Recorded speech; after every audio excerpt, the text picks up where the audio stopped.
Bonjour à toutes et à tous. Si vous avez regardé la dernière vidéo, que ce soit sur les réseaux sociaux, Instagram, Facebook, LinkedIn, ou sur la plateforme Ulule où vous pouvez précommander mon ouvrage Faites alliance avec votre aide pédagogique, ou encore sur ma chaîne YouTube @pédagogie de la confiance avec des petits points entre chaque mot, vous connaissez la thématique du jour. Perception et vocation, un couple indispensable, je dirais même inséparable, puisque ce sont deux piliers de la gestion mentale. La perception, vous connaissez, ce sont nos cinq sens, et grâce à la perception, grâce à nos cinq sens, nous pouvons appréhender le monde qui va venir à nous. Pour le faire vivre, nous avons à disposition ce qu'on appelle l'évocation. L'évocation consiste à faire vivre en nous ce que nous avons perçu, ce qui veut dire que l'évocation vient après la perception. Pour expliquer tout cela, je préfère prendre un petit exemple. Je vous laisse quelques instants pour aller chercher un ustensile qui se trouve dans votre cuisine, ou que vous avez peut-être à portée de main. Il s'agit d'une petite cuillère. Alors je vous laisse quelques secondes, mettez en pause cette vidéo, et vous allez me rejoindre dans quelques instants.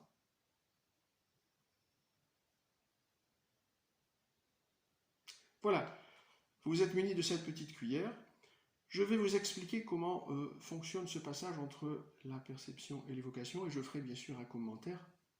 De manière générale, tout se passe dans notre tête, mais là je vous explique un peu comment cela fonctionne. Tout d'abord, nous sommes en perception. Je vois cette petite cuillère, je la touche, je peux même l'entendre. Si je la cogne dans ce fauteuil, je suis confortablement installé. C'est une petite cuillère avec un manche tout à fait rectiligne, avec une base qui est relativement large.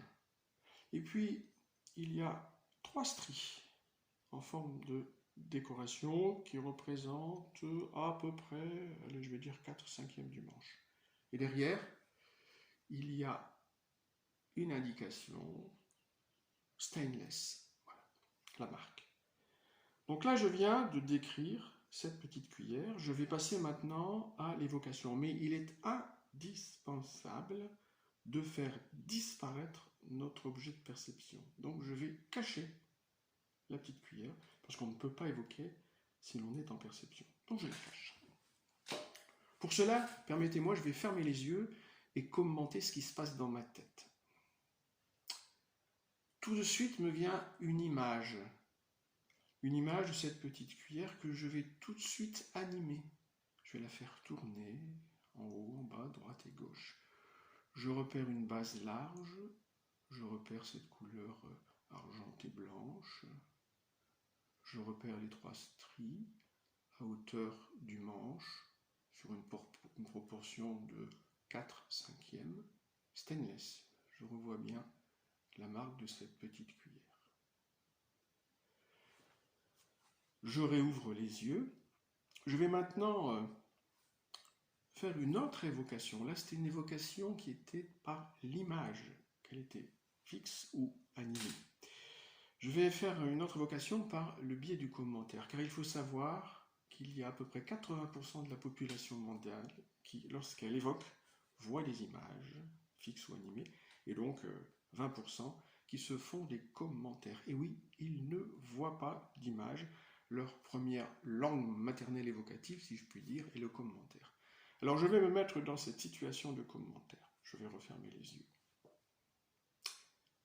Je ne vois pas d'image et j'entends ma voix qui me dit que cette petite cuillère a une base qui est large, avec un manche tout à fait rectiligne, qui possède trois stries à hauteur de 4/5 sur le manche. Stainless est l'indication qui est indiquée au dos de ce manche, et c'est la marque de cette petite cuillère. Vous voyez, dans cette évocation, je n'ai pas du tout utilisé d'image. Mais il faut savoir que les images et le commentaire sont en nous, et que nous avons une première langue maternelle évocative. Il suffit de la découvrir et d'en prendre conscience. Alors peut-être avez-vous utilisé des images, peut-être utiliserez-vous du commentaire. Je vous propose donc de faire cet exercice pour vous-même. de revenir sur cette vidéo pour vous apercevoir des différentes étapes. Mais n'oubliez pas, l'objet de perception doit absolument disparaître au moment où vous faites votre évocation.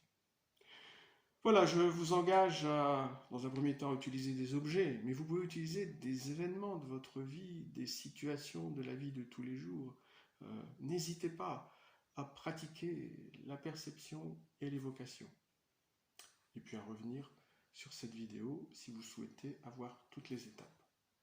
À très bientôt pour une nouvelle vidéo.